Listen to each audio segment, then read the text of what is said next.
Greetings, everybody. Rajee Narinesingh here, and we are not the molesters. We are not the molesters. Well, usually. Do your homework. Statistically, who are the ones that molest children? They're usually a cisgendered, heterosexual man. But people want to look at us side eye like, ooh, we have to protect our children from y'all. How many times have you heard of a transgender person getting arrested for molestation? I mean, I'm sure there's a case here or there, but it's very, very rare. All you have to do is Google it, and you will see the amount of cisgendered heterosexual men that do that. And it's usually like someone that's supposed to be upstanding in society, like the coach or the teacher or the preacher, and they position themselves around children for easy access. But I swear, I had a situation, and after that, this was some years ago, after that situation, I always said to myself, Rajee, you gotta be careful around children. You gotta be careful around people's children. Because the worst thing is to be accused of something like that when you're innocent. It can destroy your life. So, this was some years ago, a number of years ago.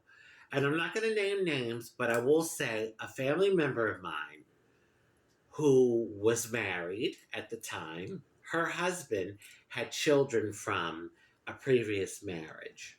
And the kids came to visit. At the time, I was living in the house with these folks. I was renting a room.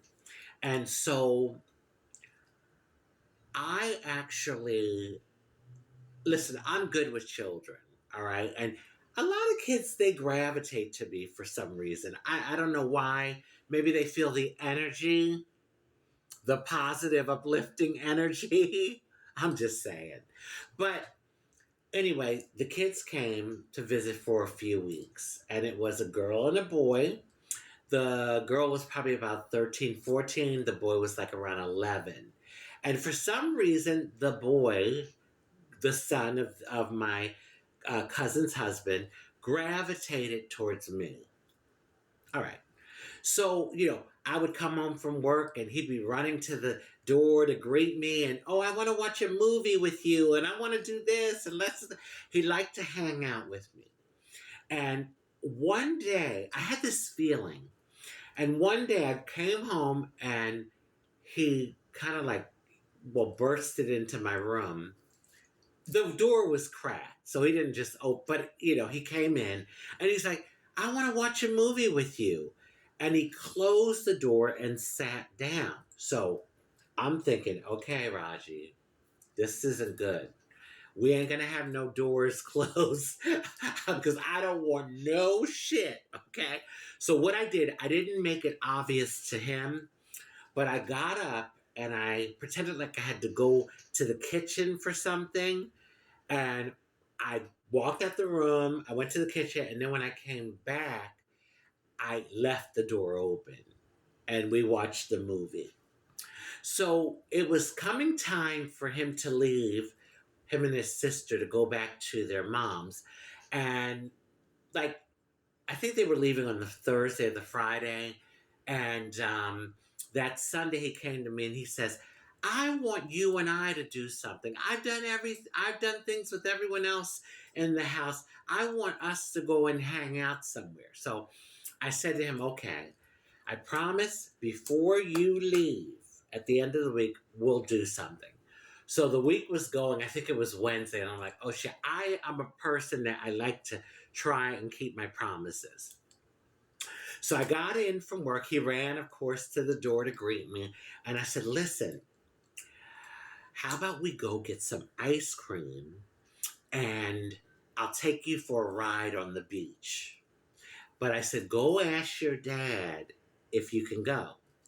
So he says, okay, he was all excited and he ran to his dad. I went in the room and And then all of a sudden, I hear a knock at my door, and I open the door, and he's crying.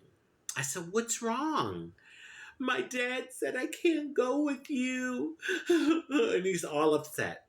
I said, "Don't worry, no problem."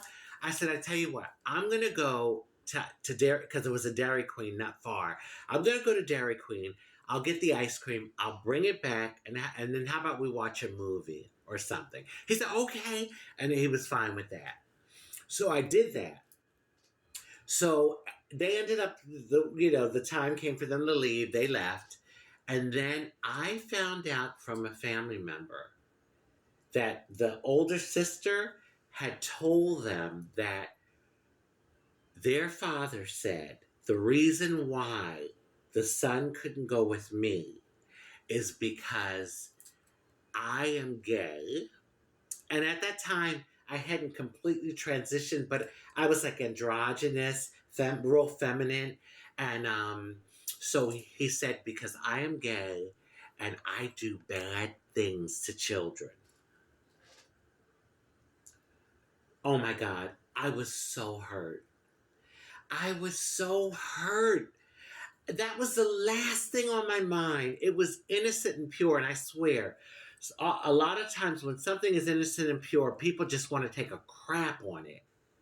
I had no intentions of doing anything to that child, but taking them to go get ice cream and going for a ride, spending some quality time with them.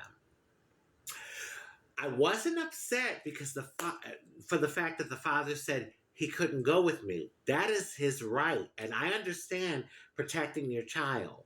But what I was upset about is, why do you have to distort the child's mind that way about me? I've done nothing for you to make that negative statement that I hurt children. I do bad things to children. That was so devastating to me. And from that point on, I said, "Rajee," talking to myself, "you gotta be careful with children." So, anyway, like I said, we are not the molesters. We're not walking around trying to get somebody's child for the most part. And like maybe there's, like I said, a case here, a case there, but it's very rare. Google it. Do your research. The ones that are molesting our children are cisgendered heterosexual men. Thank you very much. On that note, I want to wish you all love, happiness, peace, good health, prosperity, and many wonderful blessings.